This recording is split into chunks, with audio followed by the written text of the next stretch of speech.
బీఆర్ఎస్ను అసలు ఎందుకు వదిలేయాల్సి వచ్చింది? మానవ సంబంధాలు, ఆత్మాభిమానము, తెలంగాణకు అన్యాయం జరుగుతుందనో ఇబ్బంది ఉంది. తెలంగాణ వచ్చిన తర్వాత మిమ్మల్ని మేయర్ చేసిండ్రు, మీకు మంచి అవకాశాలు ఇచ్చింది కదా. కేసీఆర్ గారు, కేటీఆర్ గారు ఏమనుకుంటారో వాళ్ళకు మీలాంటి వాళ్ళు వదిలిపెట్టడం ఏంది బీఆర్ఎస్ అని? నాలాంటి వాళ్ళు ఓన్లీ పనిచేయడానికే పుట్టలేదు. 24 ఏళ్ళు పనిచేస్తే నాకు పదవి ఇచ్చింది, 24 గంటలు పనిచేయని వాళ్ళకు కూడా గదే పదవి ఇచ్చింది. ఇప్పుడు లోక్సభ ఎన్నికల్లో టికెట్ ఏమైనా ఇస్తురో ఏమో, మరి ఎందుకు వచ్చారు మీరు? పదవులు ముఖ్యం కాదు, పరువు ముఖ్యం. మేడిగడ్డ విషయంలో బీఆర్ఎస్ అసలు ఏం ఫీల్ అయింది ఇన్ని రోజులు? పౌతు పైసలు, పదవులు.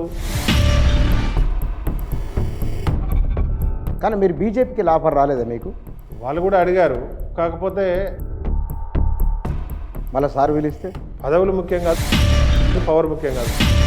పవరే కావాలి, అధికారమే కావాలంటే అయ్యాలు కూడా పోయింది. నమస్తే. కాలం చాలా బలీయమైంది. కాలం ముందు ఎవరైనా ఒక మెట్టు దిగక తప్పదు. బహుశా తెలంగాణ రాష్ట్రంలో జరుగుతున్న రాజకీయాలు గమనిస్తే కనుక బీఆర్ఎస్ అలాంటి ఒక పరిస్థితిలోనే ఉన్నట్లుంది. బీఆర్ఎస్ సంబంధించిన నాయకులు కొద్దిమంది వేరే వేరే పార్టీలోకి వెళ్ళిపోతున్నారు. విద్యార్థి ఉద్యమం నుంచి తెలంగాణ ఉద్యమంలో టీఆర్ఎస్తో ఇవాళ బీఆర్ఎస్తో కలిసి నడిచిన అందులో భాగమైన నాయకులు ఉన్నారు. తెలంగాణ రాష్ట్రం ఏర్పడిన తర్వాత హైదరాబాద్ తొలి మేయర్ బొంతు రామ్మోహన్ గారు కూడా అందులో ఒకరు. వారు కాంగ్రెస్ పార్టీలో జాయిన్ కావటం అంటే బీఆర్ఎస్ను ఎందుకు వదిలేయాల్సి వచ్చింది? బీఆర్ఎస్లో కాకుండా కాంగ్రెస్లో అదనంగా వచ్చే తెలంగాణకి ఏం చేయబోతున్నారని ఎవరో భావిస్తున్నారు. వారి రాజకీయ భవిష్యత్తు ఏమిటి విషయాల గురించి మాట్లాడదాం. నగర్ నమస్కారం. బహుశా మనం కలిసినప్పుడల్లా బీఆర్ఎస్తోనే ఉన్నప్పుడు కలుసుకున్నాం. మీరు పార్టీ మారిన తర్వాత మొదటిసారి ఒక 10-15 ఏళ్ళ తర్వాత బీఆర్ఎస్ను అసలు ఎందుకు వదిలేయాల్సి వచ్చింది?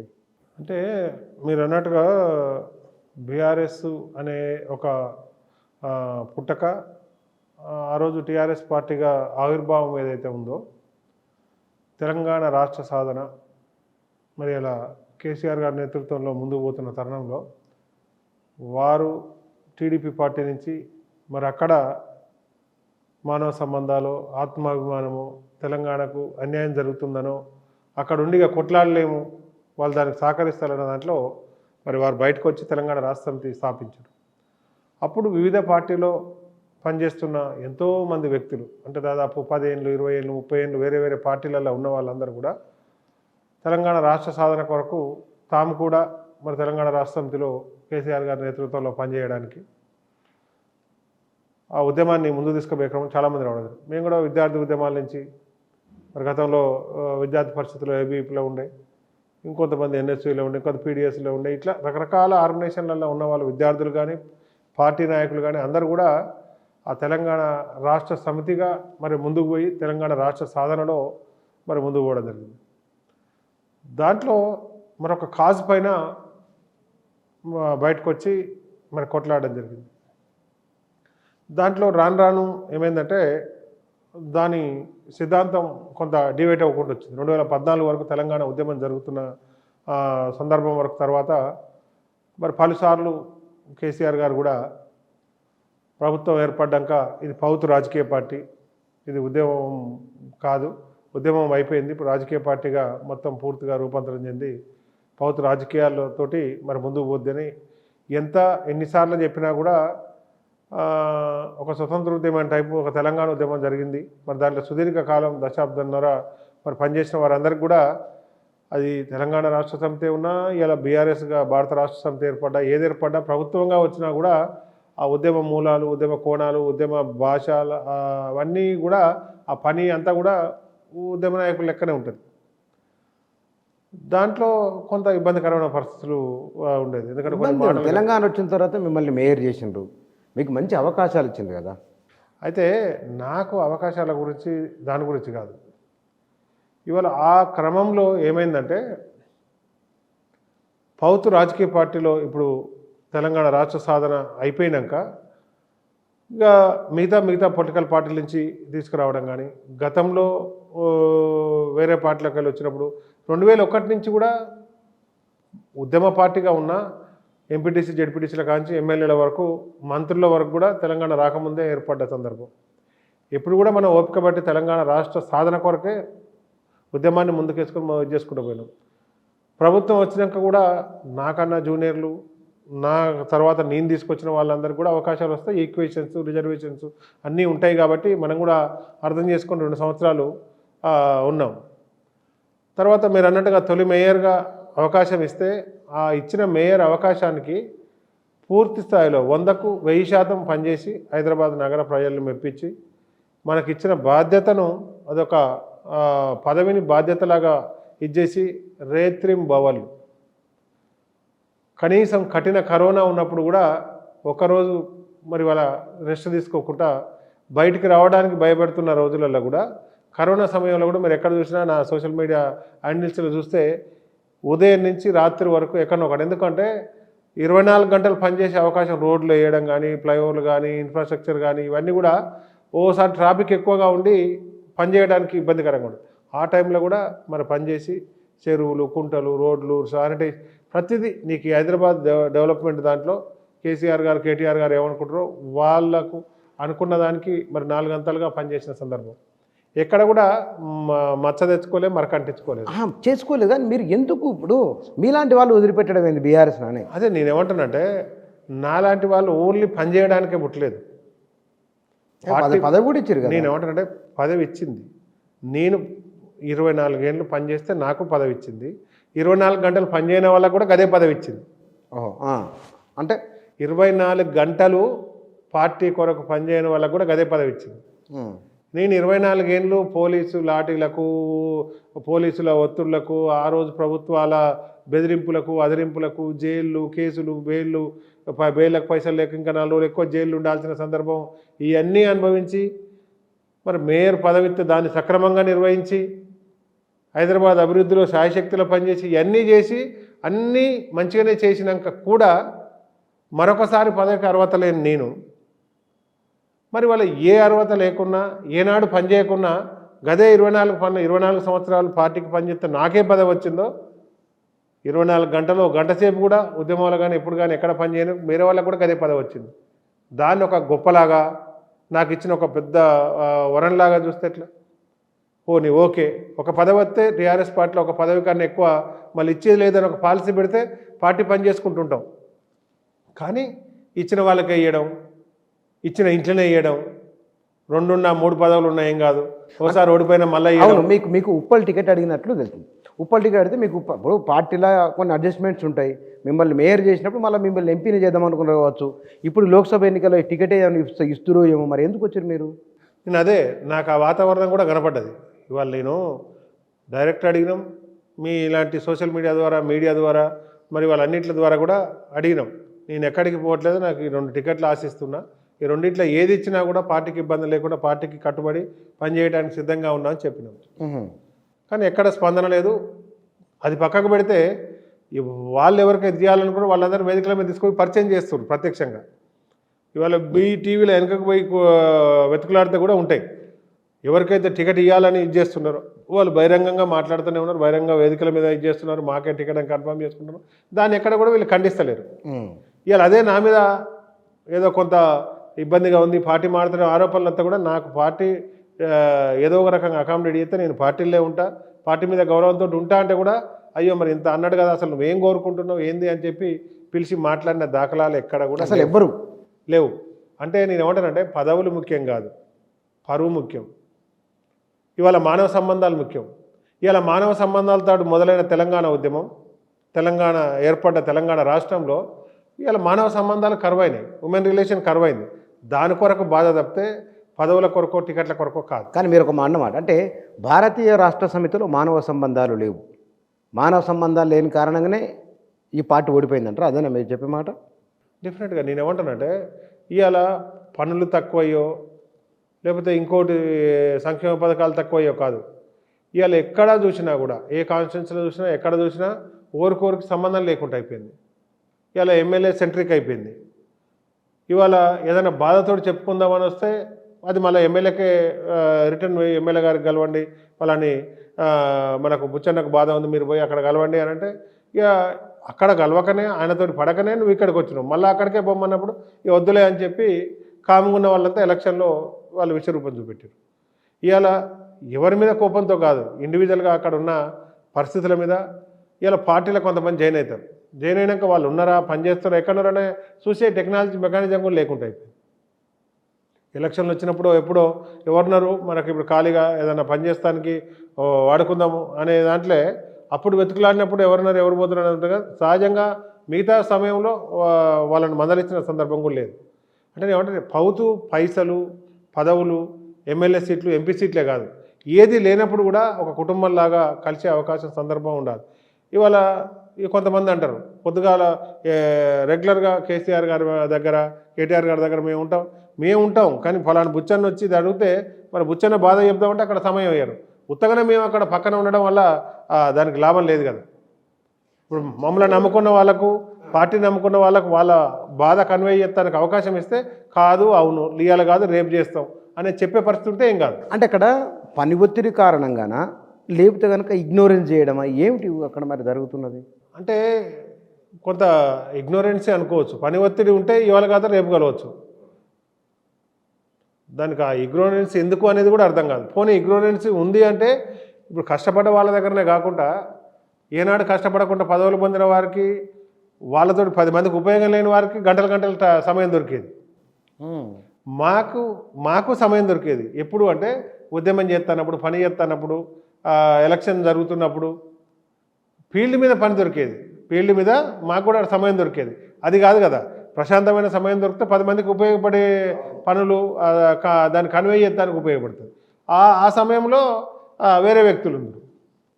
అసలు ఎందుకు జరిగింది అట్లా? మేము ఉద్యమం చేసిన వాళ్ళని పక్కకు జరిపి బయట వాళ్ళని తీసుకొని రావడం అనేది అట్లా యాదృచ్ఛికంగా జరిగిపోయిందా, పక్క ప్లాన్తో జరిగిందా బీఆర్ఎస్లో? అంటే కొంత ఉద్యమం చేసినప్పుడు వేరే రాజకీయ పార్టీలకు వెళ్ళి కొంతమంది పార్టీ స్ట్రెంథనింగ్ గురించి కొంత వస్తుంది. కానీ రాను ఏమైందంటే వాళ్ళు ఎక్కువైపోయి ఇది పతాక స్థాయికి వాళ్ళు పెరిగి దీన్ని నిత్య స్థాయికి దిగజారిపోయింది. దాంతో ఆ బలమైన శక్తుల ముంగట, ఆర్థిక శక్తులు బలమైన శక్తుల ముంగట ఈ ఉద్యమ శక్తులు బలీనమైపోయి మొత్తం రోజు రోజుకు కుంగి కుచించుకపోవడం జరిగింది. మేడిగడ్డ కుంగిన తర్వాత విత్ ఇన్ ద పార్టీలో జరిగిన చర్చ ఏమిటి? 4 రోజుల కింది వరకు మీరు అక్కడనే ఉన్నారు కదా, మేడిగడ్డ విషయంలో బీఆర్ఎస్ అసలు ఏం ఫీల్ అయింది ఇన్ని రోజులు? అంటే అక్కడ మన ప్రాజెక్టులు కానీ అభివృద్ధి కార్యక్రమాలు కానీ ఇన్ఫ్రాస్ట్రక్చర్ అంతా కూడా మరి ఇవన్నీ జరగాలని ఒక మంచి ఉద్దేశంతో జరిగినా అక్కడ కొంత అర్జెంటుగా ఆగమాగం తొందరగా వర్కులు అవన్నీ చేయడం, మరి దాంట్లో కాంట్రాక్టర్లు కూడా మరి దాని నాణ్యత కానీ ఫాలో అయిన సిస్టమ్ కానీ ఇలా సిస్టమ్ రాంగ్ అయ్యి టెండర్లు పిలిచే దాంట్లో కానీ ఆ వర్క్ చేసే దాంట్లో కానీ ఆ మొదలుపెట్టిన లక్ష్యం మంచి కొరకే పెట్టచ్చు, కానీ ఆ లక్ష్యం సరిగా నెరవేరక ఆ సిస్టమ్ రాంగ్ పోయింది అనేది ఇలా మేడిగడ్డలో వచ్చే విమర్శలు. దాని మీద పూర్తి స్థాయిలో మరి ఇది ఎందుకు జరిగింది, మరి దీంట్లో తప్పు జరిగిందా రైట్ జరిగిందా అనేది ఇప్పటికీ పూర్తి స్థాయిలో ఆత్మవిమర్శ ఉంది అని నేను అనుకోవట్లేదు. అంతే. కానీ మీరు అక్కడ ఆ ముఖ్యమంత్రి దగ్గర ఇటు రేవంత్ రెడ్డి ఎప్పటి నుంచో తెలుసు, కానీ మీరు ఒక బాధ్యతమైన పదవిలో ఉన్నారు కాబట్టి ఇద్దరు ముఖ్యమంత్రుల మధ్య ఉన్న మౌలికమైన తేడా ఏమిటి? పాజిటివ్ నెగిటివ్ రెండు చెప్పండి. అంటే అక్కడ కేసీఆర్ గారు కలవక ముందు దాన్ని కొద్దిగా ఇగ్నోర్ కలిసినాక పెద్ద ఇబ్బంది ఏం లేదంటే కూర్చోబెట్టి మాట్లాడతారు. కానీ మళ్ళా దాన్ని ఫాలో అప్ చేయాలంటే మళ్ళీ అది ఎప్పటికీ మనకు అవకాశం దొరుకుద్ది. ఏదన్నా ఒక కట్ ఆఫ్ డేట్ ఉంటే ఆ కట్ ఆఫ్ డేట్ అయిపోయిన దాకా కూడా మళ్ళీ మనకు ఎప్పుడు అనేది కొద్దిగా అన్సర్టనిటీ ఉంటుంది. ఇక్కడ ఏంది అంటే ఏదన్నా అనుకుంటే పటాపట అయింది కాదు, లేదంటే పలాని వాళ్ళతోటి టచ్లో ఉండు అనేది ఒక నిర్దిష్టమైన ఇది ఉండాలి. ఇమీడియట్గా కాదు అంటే వాటి నిమ్మలంగా ఒక క్షణం బాధపడి ఇదవుతుంది కావచ్చు. అయింది కాదు అనే దాంట్లో సగం జీవితం కథమైపోతుంది. దాంతో కొంత అంటే కాదు అనుకున్నప్పుడు నిక్కచచ్చగా చెప్పే దాంట్లో ఉండాలి. అది కొంత ల్యాక్ ఆఫ్ కోఆర్డినేషన్ ఇక్కడ బీఆర్ఎస్లో. ఓకే, రేవంత్ రెడ్డి అంటే మీరు డైరెక్ట్ ఆయన్ని అప్రోచ్ అయ్యారా, వేరే వాళ్ళ ద్వారా ఏమన్నా అప్రోచ్ అయ్యి మిమ్మల్ని అయితే వీళ్ళే పిలిచి రమ్మని? అంటే రేవంత్ రెడ్డి గారికి మాకు కొంత కామన్ మిత్రులు పార్టీలో ఉన్న దాంట్లో కానీ అలా కానీ చాలామంది ఉండే, దాన్ని మరి పెద్దలు రేవంత్ రెడ్డి గారితో మాట్లాడి ఇన్వైట్ చేయడం జరిగింది. మేము కూడా దానికి పెద్ద పదవులకు కంపల్సరీ ఇది ఇస్తేనే వస్తాము అనే ఒక కండిషనల్గా కాకుండా అన్కండిషనల్గా మీరు వచ్చి పనిచేస్తే మీకు సూటు అయ్యే పదవి, మీకు ఏ బాధ్యత ఇస్తే దాన్ని కరెక్ట్గా ఏదైతే అనేది మేము దాన్ని పరీక్ష చేసుకొని ఇది చేస్తుంది తప్పితే ఇప్పుడే ఏదైనా పదవిత్తనే వస్తాము అనేది ఉండొద్దని నికసచ్చగా చెప్పేస్తారు కాంగ్రెస్ పార్టీలో రేవంత్ రెడ్డి గారు కానీ ఎవరైనా. అంతే. కానీ మీరు నాకు టీఆర్ఎస్లో ఒక రకమైన స్వేచ్ఛ, అంటే తెలంగాణ ప్రభుత్వం వచ్చిన తర్వాత ఎందుకు మీరే కాదు చాలామంది అంటున్నారు మమ్మల్ని కలవరు, మా బాధ వినరు అని చెప్పే వాళ్ళ సంఖ్య లక్షల్లో ఉంది. మీరే కాదు చాలామంది ఉన్నారు అట్లా మాట్లాడేవాళ్ళు. కానీ ఎత్తలైనా టీఆర్ఎస్లో ఉండే స్వేచ్ఛ వేరు. అక్కడ కొంచెం క్రమశిక్షణ కూడా ఎంతో కొంత ఉంటుంది. ఏబీవీపీ రాజకీయాల నుంచి వచ్చారు మీరు.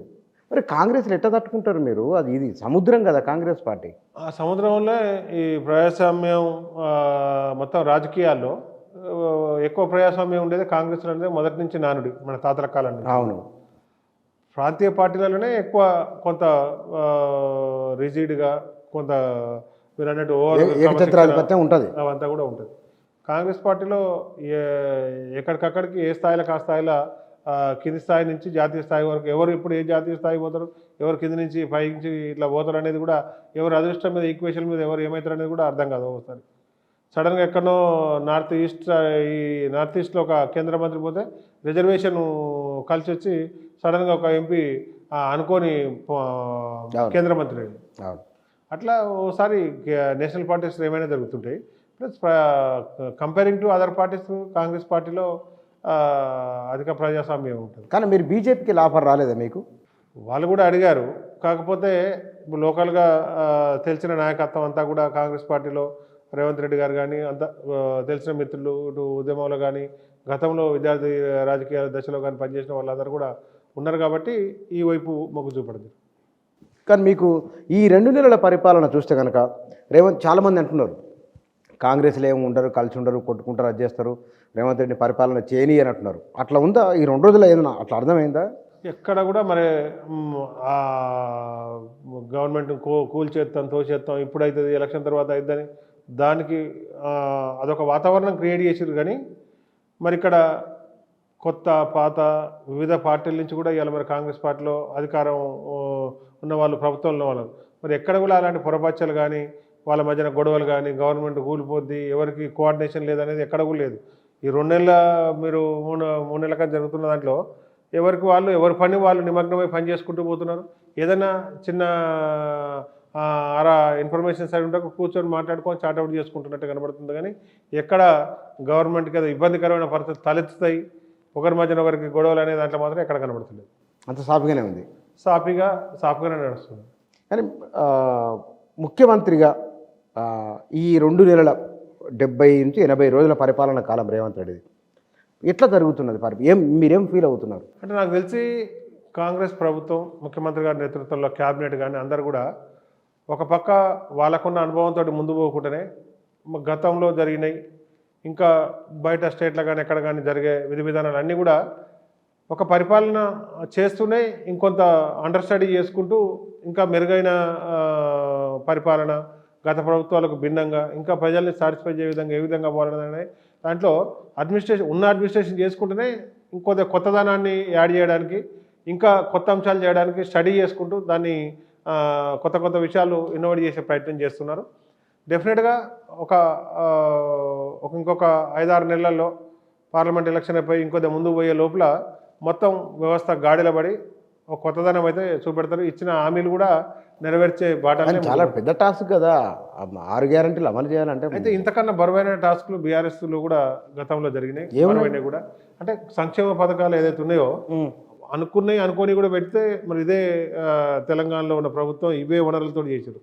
ఇదే ఇలా 6 గ్యారెంటీస్ ఏదైతే ఉన్నాయో ఇవి పెట్టిన వాటికన్నా వీటికి ఇంకా యాడ్ చేసి ప్రకటించారు బీఆర్ఎస్ పార్టీ.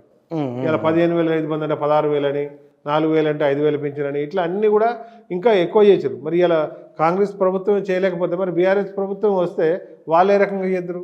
ఏదైనా వచ్చే పనులతోటి వనరులతోటి కొంచెం మేనేజ్మెంట్ తోటి చేసేదే తప్ప దాంట్లో ఉండేది అధికారులే, దీంట్లో ఉండేది అధికారులే. కాబట్టి ప్రకటించే దమ్ము దాన్ని తిమ్మిని బొమ్మిని చేసి ఏదైనా దానికి కొంచెం మేనేజ్మెంట్ చేసి ఇవాళ ఇచ్చేది రేపు ఇచ్చేది ఇవాళ ప్రియారిటీ ఏంది రేపు ప్రియారిటీ ఏందని ఈ మేనేజ్మెంట్లో ఉంటుంది తప్పితే కొత్తగా ఎవరు ఎక్కడి నుంచి తీసుకొచ్చి ఇచ్చేది ఉండదు. ఇలా కాంగ్రెస్ పార్టీ ఇచ్చిన దానికన్నా అదనంగా వాటికి కల్పించారు ఎక్స్ట్రా సంక్షేమ పథకాల ప్రకటనలు మేనిఫెస్టోలో. మరి కాబట్టి కంపేరింగ్ టు అది ఇంకా కాంగ్రెస్ పార్టీ ఇచ్చింది అంత బరువైంది బలమైంది ఏం కాదు. డెఫినెట్గా 6 గ్యారంటీలు పోతాయి, ముందు పోతాయి. కానీ ఇక్కడ హైదరాబాదు మీకు గ్రిప్ ఉంది, హెచ్ఎండిఏ పరిధి మొత్తం. బీఆర్ఎస్కి ఎక్కువ ఎమ్మెల్యే సీట్లు గెలుచుకున్నది. లోక్సభ మరి ఎమ్మెల్యేలు ఎక్కువ బీఆర్ఎస్ ఉన్నప్పుడు కాంగ్రెస్ గెలవడానికి ఏమైనా స్కోప్ ఉందని అనుకుంటారు, ఉంటే ఎట్లా ఉంటుంది? అంటే కొంత ఈ హైదరాబాద్ నగరానికి సంబంధించి కాంగ్రెస్ పార్టీ గతంలో ఉన్న వాళ్ళంతా కూడా బీఆర్ఎస్ పార్టీకి రావడం, కొంత అటు డిస్టర్బ్ కావడంతో కొంత క్యాడర్ ఒకటి విషయం అయితే, హైదరాబాద్లో సహజంగానే కొంత ఇన్ఫ్రాస్ట్రక్చర్ గతానికి కొంత తోడవడం, మిగతా మెట్రోపాలిటన్ సిటీస్కి కొంత ఇదవడంతో అర్బన్ పీపుల్ జనరల్గా మొత్తం ఇక్కడ ఆంధ్ర కొంత తెలంగాణ ఉంది. కానీ ఇక్కడ హైదరాబాద్లో నార్త్ ఇండియా మొత్తం ఆల్ ఇండియా వైడ్గా ఉండే వెదర్ అంతా కూడా ఉంటుంది. ఏదైతే అధికార పార్టీ ఉంటుందో దానికి కొంత ఎడ్జ్ ఉంటుంది ఈ అర్బన్ దాంట్లో. ఇప్పుడు పార్లమెంట్ ఎలక్షన్కి వస్తే ఇప్పుడు కాంగ్రెస్ పార్టీకి ఎడ్జ్ ఉంటుంది. గతంలో కాంగ్రెస్ పార్టీలో ఉన్న వాళ్ళు కూడా మ్యాక్సిమం బీఆర్ఎస్ పార్టీలో రావడం, టీడీపీలో ఉన్న వాళ్ళు కూడా ఇలాగ రావడం, మొత్తం రెండు పార్టీలో ఉన్న నాయకత్వం అంతా కూడా దీంట్లోకి వచ్చిన సందర్భం. కాబట్టి ఇప్పుడు పార్లమెంట్ ఎలక్షన్కి వస్తే అదంతా కూడా భిన్నంగా రిజల్ట్ వస్తుంది. కానీ ఇక్కడ హైదరాబాద్లో టీఆర్ఎస్కి ఎక్కువ ఓట్లు వచ్చినాయి కదా, ఏ కారణం అంటే కేవలం నాయకత్వం లేని కారణంగానైనా లేదా బీఆర్ఎస్ పరిపాలన దక్షత వలన? అంటే కొన్ని వర్క్స్ కూడా మనకు హైదరాబాదు ఇన్ఫ్రాస్ట్రక్చర్ విషయంలో కొంత వర్క్స్ కూడా అయింది కాబట్టి అధికారం ఉన్న పార్టీకే కట్టబెడితే ఇంకా ఇదైద్ది అనేది సహజంగా అర్బన్ పీపుల్ నాడి ఉంటుంది.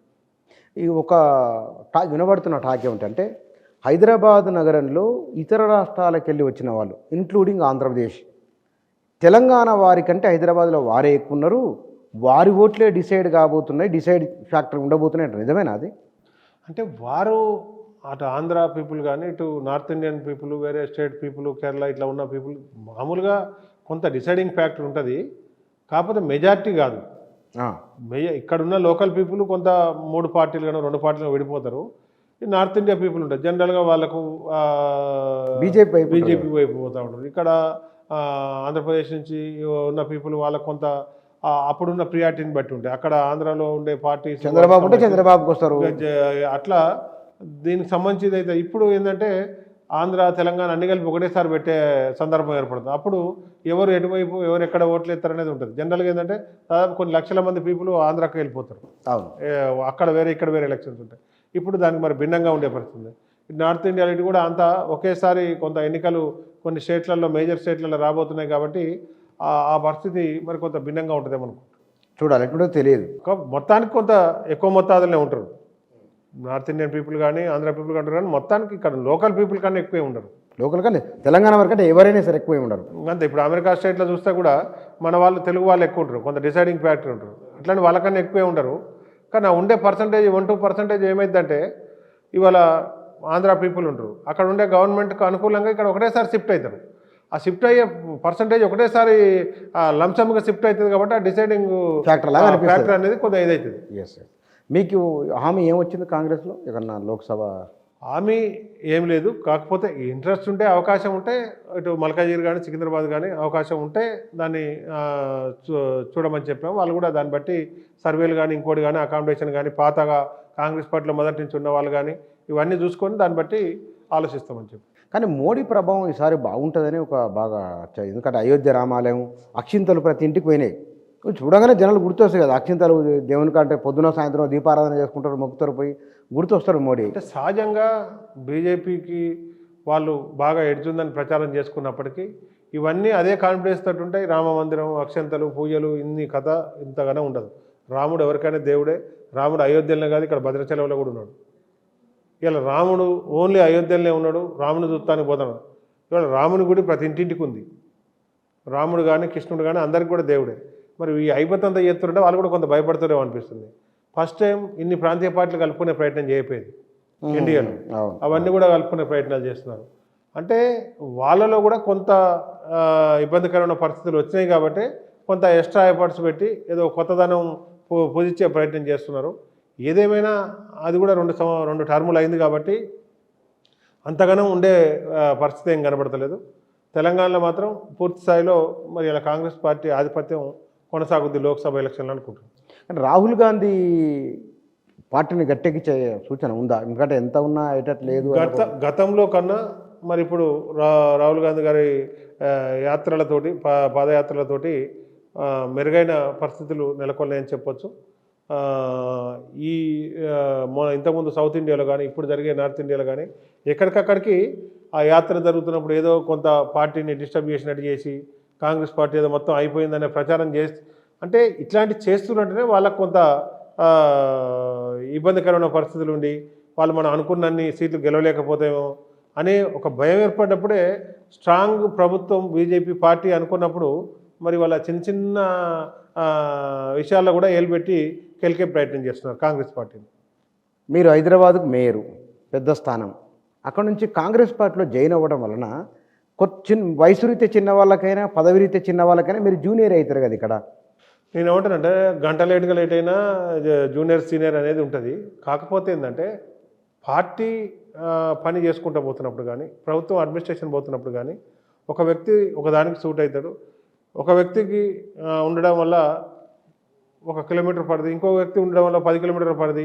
10 మందికి ఉపయోగపడుతుంది, 100 మందికి ఉపయోగపడుతుంది. ఎవరి వల్ల ఏమి లాభం ఏమి ఉపయోగం పార్టీకి కానీ ప్రభుత్వానికి అనేది అన్ని బేరేజ్ వేసుకొని పార్టీ పెద్దలంతా కూడా దాని మీద నిర్ణయం తీసుకుంటారు. వెనక ముందు ఉండొచ్చు కానీ దానివల్ల ఎవరికి దేనివల్ల దేనికి ఉపయోగం అనేది దాన్ని బట్టి బేరేజ్ వేసుకుంటారు. మళ్ళీ సార్ పిలిస్తే నేనేమంటానంటే ఒకసారి మనసు కుదుటపరుచుకొని స్టేబుల్ మనసుతోటే ఇవాళ మనం బీఆర్ఎస్ పార్టీని వీడి మరి వాళ్ళకు కూడా మాట్లాడేంత ప్రేమ కానీ అవన్నీ కూడా బరువు అయిపోయినాయి. మనకు ఆ బరువు అయిపోయిన హృదయాన్ని మనం కూడా 24 ఏళ్ళు మోసినాం. పదవి ఉన్నా లేకపోయినా, గవర్నమెంట్ ఉన్నా లేకపోయినా ఇవన్నీ కూడా ఇచ్చేసినాం. ఇలా ప్రభుత్వాలు ఉద్యమ కాలంలో కూడా 14 సంవత్సరాలు అధికార పార్టీలు ఉండే తెలుగుదేశం కాంగ్రెస్. ఇలా పవరే కావాలి పదవే కావాలంటే ఆ రోజే ఈ ఉద్యమం వదిలిపెట్టి నిర్బంధం వదిలిపెట్టి కేసులు వదిలిపెట్టి అయ్యాలని పోయి అనుభవించేవాళ్ళం. చాలా ఆఫర్స్ వచ్చినాయి. చాలామంది ఇలా 14 సంవత్సరాల్లో ఎన్నో పదవులలో ఉన్న వాళ్ళు కూడా ఎంపీటీసీలు ఎమ్మెల్యేలు మంత్రులు గెలిచిన వాళ్ళు కూడా ఇలా పదవి కొరకు వాటి కొరకు వేరే పార్టీ చేంజ్ అయ్యారు. కానీ నికసచ్చగా కేసీఆర్ గారు వెంటే ఉన్నాం. ఆ తర్వాత 10 ఏళ్ళు కూడా అదే రకంగా ఉన్నాం. పదవులు ముఖ్యం కాదు, పవర్ ముఖ్యం కాదు. పవరే కావాలి అధికారమే కావాలంటే అయ్యాలు కూడా పోయేటాం. కానీ పార్టీని వదిలి వస్తున్నప్పుడు నేను ఒక మేయర్ స్థానంలో ఉండి కేసీఆర్ ఫ్యామిలీతో దగ్గరగా ఉండి దీన్ని వదిలి వెళ్ళిపోయి రేపు మళ్ళీ వీళ్ళపైన విమర్శ చేయాల్సి వస్తుందేమో కదా. సాధారణంగా మనసులో ఒక భావన వస్తుంది. మీ మనసులో కలిగిన ఆలోచన ఏమిటి ఆ సందర్భం? అంటే పర్సనల్గా వాళ్ళకి నాకేం గొడవలు లేవు. రాజకీయంగా ఏదైనా సిస్టమ్ ఇట్లా పోవాల్సింది ఇట్లా పోలేదు అన్నప్పుడు రాజకీయమైన విమర్శలు ఉంటాయి. పొలిటికల్ సిస్టంలో వాళ్ళు ఏదైనా రాంగ్ మాట్లాడినా రాంగ్ పోయినా నేను ఏదైనా రాంగ్ మాట్లాడినా పొలిటికల్ విమర్శలు ఉంటాయి తప్పితే పర్సనల్గా కత్తులు పట్టుకొని పొడుచుకునేటి అంత ఇదే ఉండదు. రాజకీయం ఒక సిస్టమ్ ప్రకారం వాళ్ళ పార్టీ వాళ్ళ సిస్టమ్ వాళ్ళ కథ ప్రజలతోటి ఎట్లా మమేకమై ప్రతిపక్ష పాత్ర ఏ రకంగా విమర్శించాలి వాళ్ళు దానికే పరిమితమై మరి అధికార పక్షం నుంచి దానికి ఏం ఆన్సర్ ఇవ్వాలి దాని వరకు ఖచ్చితంగా ఉంటాయి. లేదు ఇంకా రాంగ్ పోయి రాంగ్ మాట్లాడినప్పుడు నేనే కాదు ఎవరు ఎక్కడున్నా దానికి అతిథులు కాదు. కానీ కేసీఆర్ ఎమ్మెల్యేలను కంట్రోల్ చేసి ఉంటే కనుక గెలిచేవారా? నెంబర్ 1. ఆయన ఇందాక మీరు అన్నారు కదా మానవ సంబంధాలు కంటిన్యూ అయ్యి ఉంటే కనుక గెలిచేవారా? డెఫినెట్గా నేను ఏమంటే కొన్ని మార్పులు చేర్పులు చేసుకొని ప్రవర్తనలు చేంజ్ చేసుకొని ఇబ్బంది పడే కార్యకర్తల్ని అక్కడ చేర్చుకొని ఎవరెవరికి ఏ బాధ ఉంది ఏందనేది టైం ఇచ్చి మాట్లాడుకొని చేసుకోగలిగితే డెఫినెట్గా మంచి రిజల్ట్ ఉండేదేమో. అసలు బీఆర్ఎస్లో మారాల్సింది ఎవరు? పైనుంచి కింద దాకా ప్రతి దాంట్లో అంటే ఎప్పుడైనా మీకు పైన సిస్టమ్ ఇదైతే జైసా రాజా వైసా ప్రజా అన్నట్టుగా ఇవాళ ఎక్కడి నుంచి కింద నుంచి పైకి పై నుంచి కిందకి సిస్టమ్ దాన్ని ఒకటే. ఇవాళ ఏ ఉద్యమాలైనా ఏ పార్టీలైనా పైనుంచి కింద దాకా జవాబుదారితనం బాధలు అన్నీ పదవులు అధికారమే కాదు అన్నీ పంచుకోగలిగినప్పుడే అది ఎంతున్నా చెక్కు చేరకుండా ఉంటుంది. ఇవాళ టీడీపీ పార్టీ ఉండే ఇక్కడ ఎన్నో రకాల ఒడిదొడుకులు వచ్చిన లాస్ట్ వరకు ఎన్నో సంవత్సరాలు తట్టుకొని ఉండే ఇక్కడ అంటే దాని నిర్మాణం ఆ రకంగా ఉండదు కాబట్టే ఉంది. కమ్యూనిస్ట్ పార్టీలు ఉన్నాయి ఇంకా ఎక్కడో కాడ ఇదైతేనే ఉంటుంది. అంటే ఏదో ఒక సిద్ధాంతం ఇవాళ నా ఇంటికి వచ్చి నీ ఇంటికి వచ్చి నేను ఏమడిగినాను కాదు నా ఇంటికి నువ్వు భోజనానికి వస్తే కూడా ఛాయ్కి వస్తే కూడా మానవ సంబంధాలే ఉంటాయి. ఓకే అంటే అవి బాగా లోపించినాయి. అయితే మీరు బాగా హట్ అయినట్టుంది మరి. సహజంగా అంటే మనం దేని గురించి అయితే బాధపడతానో అది మనం చేయలేకపోయినా ఇయ్యలేకపోయినా లేకపోతే ఇంకేదన్నా కలవలేకపోయినా ఇది కాదు, ఇవాళ కాదు, రేపు కాదు, ఎల్లుండి కాదు, ఇంకేదన్నా ఇట్లా అనే దాంట్లో మేమే బీఆర్ఎస్ పార్టీలో ఒక స్థాయిలో ఉండి ఎంతోమందిని మా చేతిలో లేని వాటికి కూడా మేము వాళ్ళని సంజాయించి ఏదో చేసే ప్రయత్నం చేసేటోళ్ళం. ఓసారి ఏదో టవర్ ఎక్కి వాళ్ళు ఫోన్ చేసేటోళ్ళు, అన్న తెలంగాణ రాలే, నేను చచ్చిపోతా, అది అంటే అలా కాదరు బాబు, నీ దండం పెడతారు బాబు, దిగురా బాబు అని చుట్టుపక్కల వాళ్ళకి ఫోన్ లైన్లో పెట్టి పక్క వాళ్ళను ఇది చేసేది. ఓ అర్ధరాత్రి ఎవరికో నీ ఆత్మహత్య చేసుకుంటాను ఫోన్ చేస్తాను. నిన్న మొన్న కూడా మా కొంతమంది బీఆర్ఎస్ కార్యకర్తలు ఫోన్ చేసి, అన్న నాకు ఉండబుద్ధి కావట్లేదు, నాకు ఏమైనా చచ్చిపోవాలనిపిస్తుంది, నేనేం సెటిల్ కాలేదు, నేనేదో ఉద్యమాలు తిరిగినా, నన్ను ఎవరు పట్టించుకోలేదు, నన్ను ఎవరు మందియలేదు అంటే, అట్లా కాదురా బాబు, రాజకీయం ఉన్నప్పుడు ఏదో అవుతుంటుంది అని చెప్పి వాళ్ళకి ధైర్యం చెప్పి ఆ రాత్రి ఏమో ఒక 10 నిమిషాలు ఫోన్ ఎత్తకపోతే ఏదో ఒక డిసిజన్ తీసుకుంటాం వీక్ కోణంలో. అవును, అట్లా మా స్థాయిలో మేము ఉండేది. ఎవరి స్థాయిలో వాళ్ళకు దాన్ని అటెండ్ చేసుకుంటూ పోతే ఇవన్నీ ఉండవు. కానీ ఇక్కడ ఒకప్పుడు 10 సంవత్సరాల కింద కాంగ్రెస్ తెలుగుదేశం గ్రౌండ్ ఖాళీ బీఆర్ఎస్కి వచ్చింది. ఇవాళ బీఆర్ఎస్ గ్రౌండ్ ఖాళీ కాంగ్రెస్కి రావచ్చా? భూమి గుండ్రంగా ఉంటుంది కాబట్టి ఎవరు కార్యకర్తలకు ప్రజలకు దగ్గరగా ఉంటే ఏది ఖాళీ కాదు, ఏది ఇది కాదు. ఇప్పటికీ ఉన్న కాడికైనా దానికి ఎప్పటికప్పుడు మెయింటెనెన్స్ అనేది కరెక్ట్గా ఉంటే, సర్వీసింగ్ అనేది కరెక్ట్గా ఉంటే దేనికి కూడా ఇబ్బంది ఉండదు. ఇలా కాంగ్రెస్ పార్టీ 10 సంవత్సరాలు అయింది అధికారాలు లేక, ఎక్కడ వాళ్ళు అక్కడ ఎవరు పన్ను వాళ్ళు చేసుకుంటూ ఉన్నారు కావచ్చు.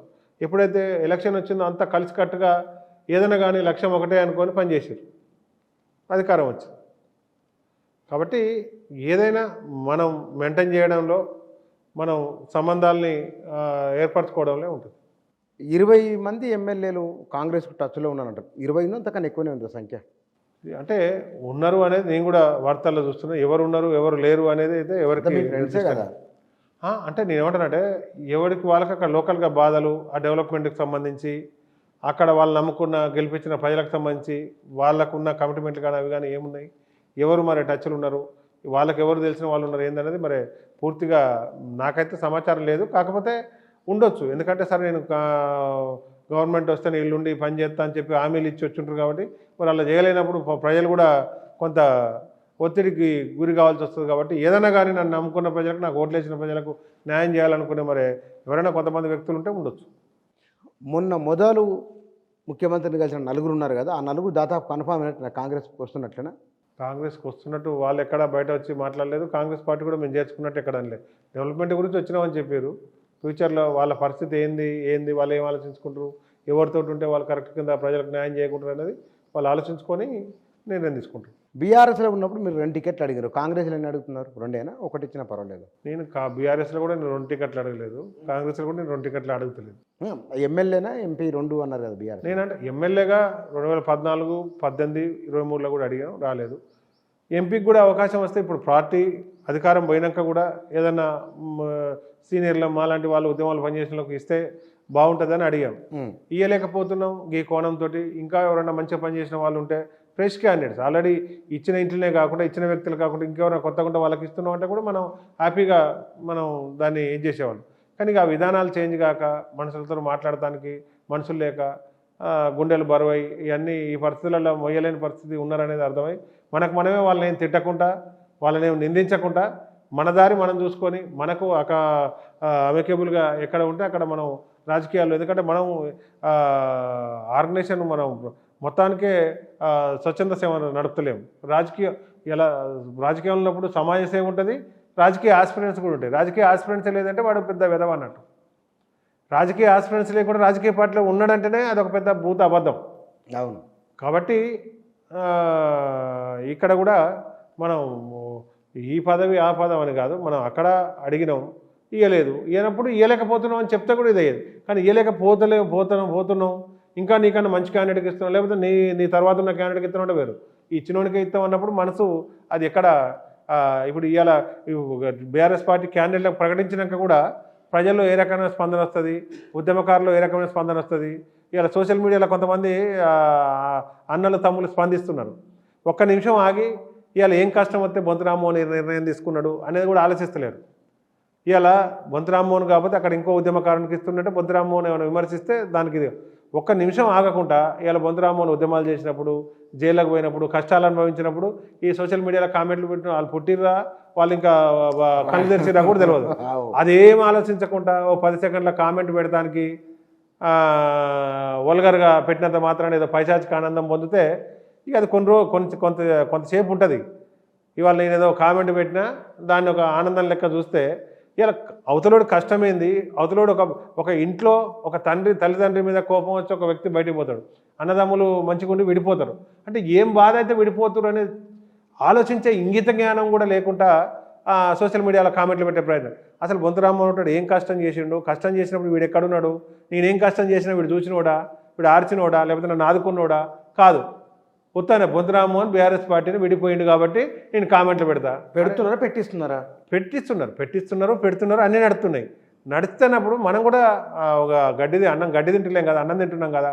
కాబట్టి బొంతు రామ్మోహన్ డే 1 నుంచి కష్టపడ్డప్పుడు ఏ కష్టం ఎన్ని ఇబ్బందులు అయినాయి, కనీసం ఇంట్లో పండుకోగలిగినామా, ఇంటి మీద భార్య పిల్లలతో ఉన్నామా, తల్లిదండ్రులతో ఉండగలిగినామా, ఇవన్నీ వాడు చూసినోడు కాదు. ఇవాళ బొంతు రామ్మోహన్ మేయర్ అయినప్పటి నుంచో బీఆర్ఎస్ పార్టీ అధికారంలోకి వచ్చినప్పుడు చూసినోడే కూడా ఉంటాడు. దానికి బొంతు రామ్మోహన్ పార్టీ ఏమి అన్యాయం చేసింది, బొంతు రామ్మోహన్ లాంటి వాడు కూడా పోతాడా అంటే బాధ. ఇప్పుడు ఒక స్థాయిలో ముఖ్యమంత్రి స్థాయిలో చేసిన వాళ్ళు, కేంద్ర మంత్రి స్థాయిలో చేసిన వాళ్ళు 20 ఏళ్ళు 30 ఏళ్ళు 40 ఏళ్ళు ఒక పార్టీలో కూడా మనసు చివుక్కుమన్నప్పుడు బాధ అయినప్పుడు పోతారు. ఇలా తెలంగాణ ఉద్యమం కావాలి, తెలంగాణకు అన్యాయం జరుగుతుందంటే అవతల తెలుగుదేశం పార్టీ వినకపోతే కేసీఆర్ గారు బయటకు వచ్చి పార్టీ పెట్టుకోండి.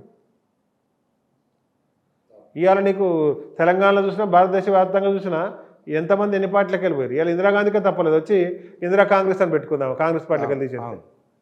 ఇవన్నీ ఏమాత్రం ఆలోచించకుండా ఆ తలకాయల ఏముంటుందో అర్థం కాదు, ఓ 10 సెకండ్లు పెట్టి కామెంట్ పెడతాను, ఒక్క సెకండ్ ఆలోచించు అనేది సోషల్ మీడియాలో స్పందించే మేధావులకు వాళ్ళ విజ్ఞతకే వదిలేస్తుంది. బీఆర్ఎస్ అంటే మీరు చెప్పిన దాని ప్రకారం బహుశా గుండెలు బరువెక్కిన సంఖ్య మీలాంటి వాళ్ళు ఎంతమందో మరి మీకు తెలిసినంత వరకు అంటే బాగానే ఉందా, కొద్దిమంది ఉండొచ్చు?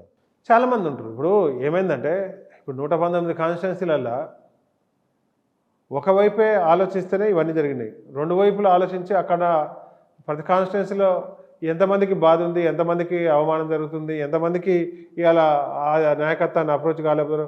పదవి ప్రాబ్లమే కాదు, పలకరింపు ప్రాబ్లంతో కూడా 50% ఇవాళ మనకు ఈ నెగిటివ్ రిజల్ట్స్ చూసినాం. పలకరింపు ప్రాబ్లంతో 50% నెగిటివ్ ఉంది. ఇవన్నీ కూడా ఈ కామెంట్లన్నీ ఉద్యమంలో నాతో పనిచేసిన వాళ్ళు, ఉద్యమంలో బయట నుంచి సపోర్ట్ చేసిన వాళ్ళు, బయట దేశాల నుంచి సపోర్ట్ చేసిన వాళ్ళు, ప్రభుత్వంలో మాతో పాటు సఫర్ అయిన వాళ్ళు వీళ్ళు పెడతలేరు కామెంట్లు. ఏమాత్రం సంబంధం లేని వాళ్ళు, బయట నుంచి ఓన్లీ ఒకవైపే చూసిన వాళ్ళు ఉంటారు కదా, వాళ్ళు పెడుతున్నారు. అట్లాంటి వాళ్ళు చాలామంది నాకు ఫోన్ చేస్తున్నారు. ఇప్పుడు మీరు అన్నట్లుగానే ఈ లోపాలను సరిదిద్దుకొని భారతీయ రాష్ట్ర సమితి బయటపడే అవకాశం ఉన్నదా? అంటే ఓసారి మొత్తం కింద పడ్డప్పుడు కూడా పైకి లేచిన సందర్భాలు ఉన్నాయి, ఏ పార్టీ అయినా. అట్లా భారతీయ రాష్ట్ర సమితి కూడా చేసింది. ఒకవేళ ఇప్పటికైనా అది గుర్తించి ఉన్న మిత్రులని శ్రేయోభిలాషులన్నా చాలామందికి పార్టీ మారడం నాకే కాదు ఎవరికి కూడా ఇంట్రెస్ట్ ఉండదు, ఇలా ఒక పార్టీ నుండి ఇంకో పార్టీకి పోవడం. మరి ఏ పరిస్థితిలో పోతున్నాం అనేదే క్వశ్చన్ ఇక్కడ. కాబట్టి ఆ ఉన్నోళ్ళన్నా అదేమైనా మారిపోతే సంతోషిస్తారేమో. రైట్. ఇప్పుడు కాంగ్రెస్ కంఫర్ట్గానే ఉందా ముఖ్యమంత్రితో, మిగతా మంత్రివర్గంతో? మీరు బాగానే అందరూ కలిసి గతంలో పనిచేసిన వాళ్ళు దాదాపు 50 మంది ఉన్నారు. అవును.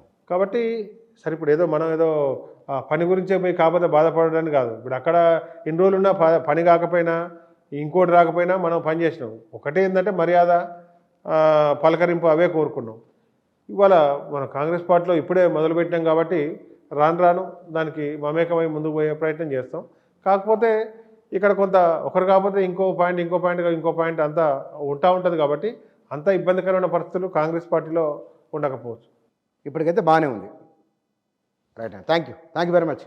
తెలంగాణ రాష్ట్ర రాజకీయాల గురించి, బీఆర్ఎస్ను వదిలి బయటికి రావడం గురించి, ప్రస్తుతం ఉన్న ముఖ్యమంత్రి, గత ముఖ్యమంత్రి ఆలోచన, పనితీరు గురించి వారి అభిప్రాయాలు ఇవి. Thank you.